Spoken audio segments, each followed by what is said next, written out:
Hello!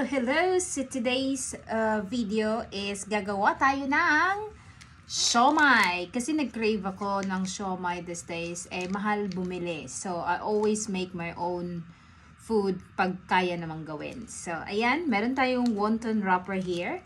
Ito yung ginagamit natin to wrap the pork mix. So, ito is pork mince, carrots, onion, spring onion, and garlic, as well as I put some parsley. It's an optional one. So, and then black pepper, salt, soy sauce, and a bit of soy sauce lang. Tapos, black pepper. And I put a bit of oyster sauce as well. So, yan na po tayo. And then, egg and cornstarch para hindi siya masyadong basa. Ayan. So now we're going to start wrapping it.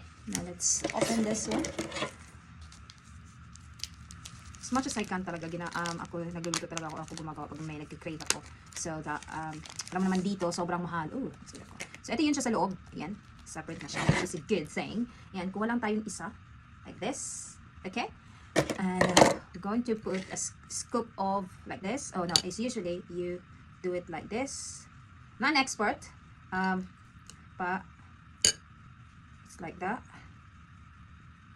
It will be a bit awkward first, but then you get used to it. So yeah, like that.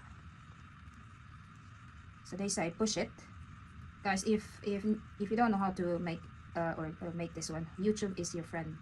That's how I do it. I just watch YouTube video to make anything if I crave any food, because this in the Philippines is so easy to buy. So it's like that. Okay, it doesn't matter the shape, it's wonky or whatnot. Well, it doesn't mean to be perfect. So ayan, okay na siya. Ako lang din naman kakain. Hindi naman kumakain na asawa ko nito. So yeah, so long as it's shaped like siomai, that's fine. So, kailangan din hindi siya masyadong basa, guys. Kaya, lagyan na siya ng cornstarch. Ayan. Hindi naman masyadong dry din. Kasi ayaw mo naman matigas. So, ayan. You just squeeze it. And push it a bit. So, like that. Not too much though, because you don't want it as well. Alright. So, like that. Siomai. And, ayan na po. Natapos na tayo. Meron pa tayong natira dito. Isa pang balot. Ayan. Diba? Meron na tayong siomai na maramihan.